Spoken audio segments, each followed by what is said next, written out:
First of all, in Canada, they're starved for the sight of a good athlete. So Bret to them probably was a champion. Okay. And that's not really true. It is true. When Wayne Gretzky went away and all the good hockey players from Canada went into the United States, I mean, I'm being very sincere. I don't think you guys have any big name players right now. We got a lot of big people in the WWE right now, but it's still not the same. I'm talking about here inside. I think you probably left some stuff out of the story. But tell me.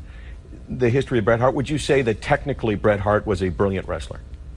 Yeah, what's that got to do with it? There are a lot of technically great wrestlers. There's different kinds of stars, though, right? There are stars. Stars are successful at every level.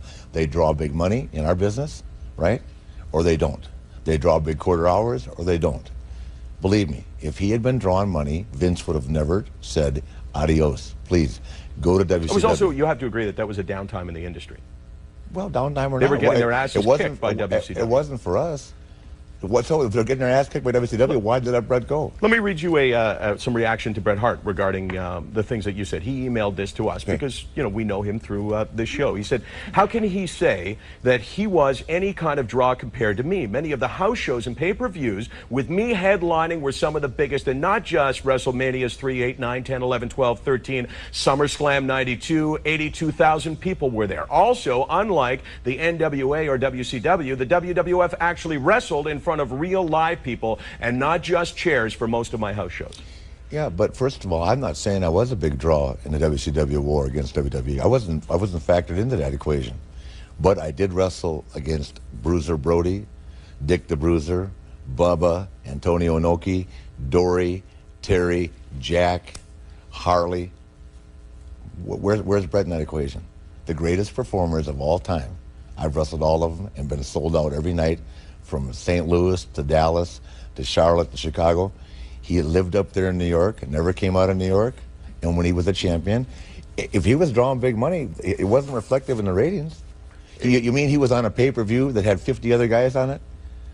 I mean, what are we talking about here? Well, I guess I'm telling you that he drove a lot of those pay-per-views in the crowd. The WWE machine is made by Ms. McMahon. And so many guys are, and no one's going to disagree with that. Yeah, so many guys absolutely have made a lot of money and made a big name because they've been fortunate enough to be players in that commodity. Are you pissed at Bret because he didn't do what he should have done in the Survivor Series in the end? That he betrayed the understanding, the code that you have, which is that he's supposed to do what he's told. I'm not pissed at him at all. Well, did you lose respect for him? I did, yeah. Because he didn't do what Vince told him? Yeah. What I lost more respect for Bret is the fact that he whined about it for years.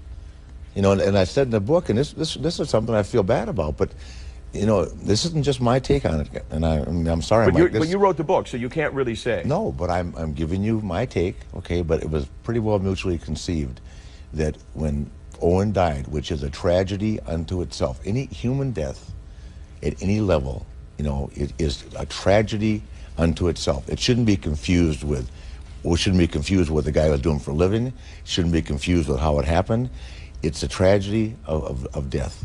And of course, because we're under the magnifying glass, because it's wrestling, because he's an athlete, and because of the circumstances, it became bigger than life.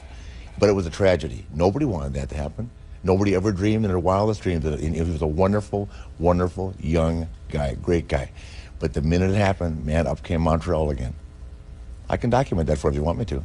I'll send you an email showing you that. There was a 3-page quote from Bret, and somebody sent me the day after Owen died. Owen's name was mentioned one time.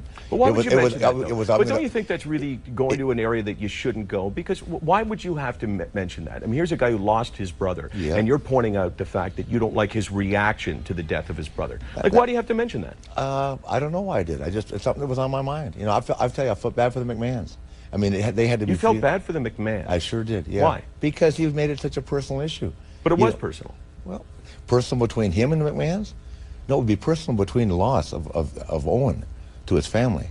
I didn't hear anybody else in the Hart family going crazy. It just became personal with Bret Don't again. forget also that there's only one guy in that family that has the pedestal that he has because of his fame, and therefore he was the guy who had microphones shoved underneath his face. Let me put it like this, Mike. If tomorrow on Raw, I'm 55. I probably shouldn't be in the ring. I'm there by the grace of God. Somebody gives me a pile driver. I break my neck. I want my wife to walk on a Raw the next week. I want all 4 of my kids and my granddaughter, and I want all of them to say, my dad was the luckiest son of a bitch alive to be part of this show. And we love you. Thank you for every minute of life he had. That's how it's. That's